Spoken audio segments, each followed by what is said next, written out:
Aujourd'hui, l'heure est grave. Nous allons voir ensemble si le Sony A7 III vaut toujours le coup en 2022. Et ça, on se le voit juste après.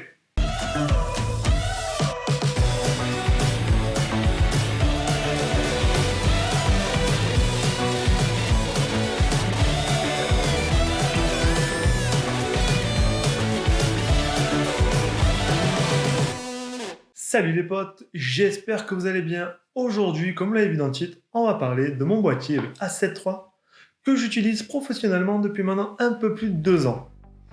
Donc on va voir ensemble au cours de cette vidéo s'il vaut toujours la peine en 2022.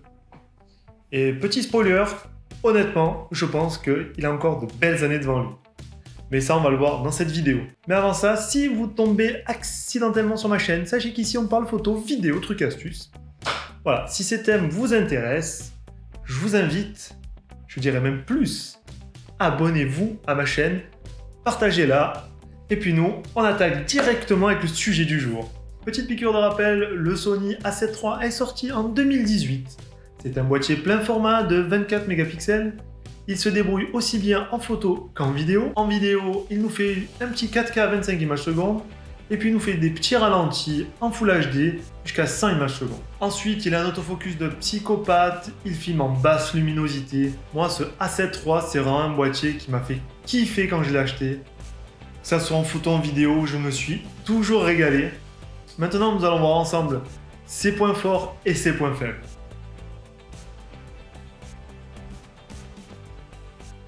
Premier point positif de ce boîtier, il est robuste. Je fais faire des choses de psychopathe, à aller à la mer, à la neige. Honnêtement, il est super, on a confiance en lui, on n'a vraiment pas peur de l'amener.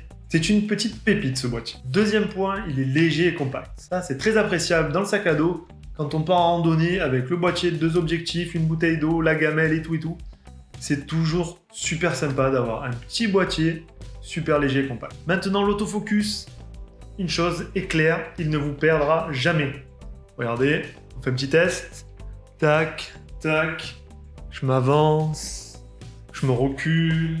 Voilà. L'autofocus est excellent. Ensuite, ce boîtier, il se débrouille aussi bien en photo qu'en vidéo. Avec ses 24 millions de pixels, il déboîte pas mal. Point de vue enregistrement, le frérot nous propose du 4K à 25 images secondes.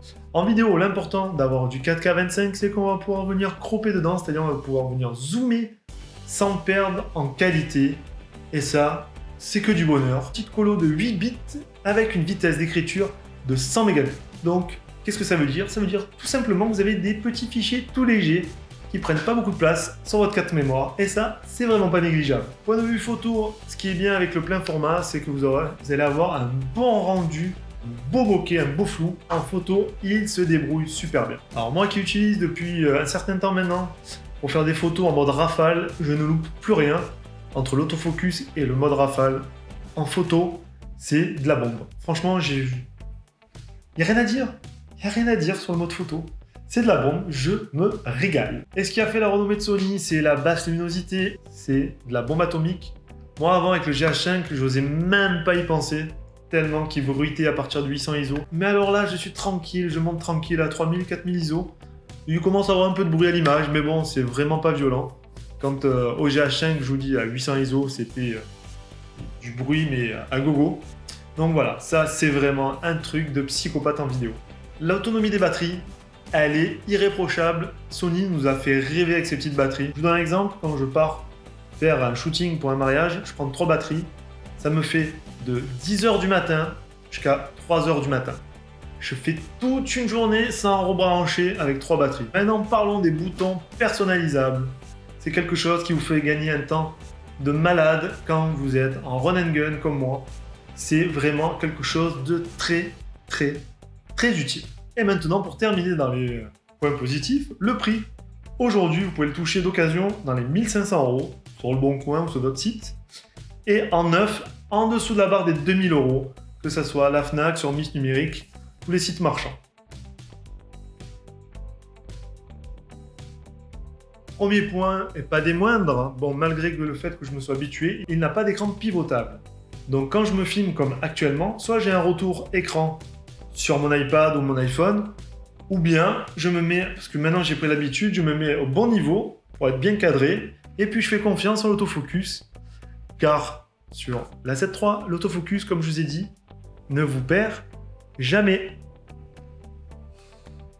Voilà, tout simplement. Mais c'est vrai qu'avec un petit écran pivotable, ça aurait été bien. Ensuite, on va parler de la qualité vidéo qui est en dessous de sa concurrence. Maintenant, forcément, vous allez me dire, car il n'enregistre qu'en 8 bits pour les couleurs, et en vitesse d'écriture, il ne dépasse pas les 100 mégabits. Si, comme moi, vos vidéos sont destinées aux réseaux sociaux et à Internet, j'ai envie de dire que c'est pas vraiment gênant, car du coup, quand vous allez mettre vos vidéos en ligne, sur les plateformes, ces dernières vont venir dégrader déjà un peu la qualité de l'image. Donc honnêtement, ça ne sera pas très gênant. Maintenant, parlons du menu.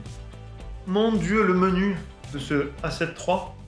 Je vous ai dit, ça fait plus de 2 ans que j'utilise et il m'arrive encore un peu de me paumer par-ci par-là. Ils ont un petit peu rectifié ça avec la 7 IV. C'est un peu plus lisible, plus compréhensible parce que franchement, la 7 III, c'est du n'importe quoi le menu.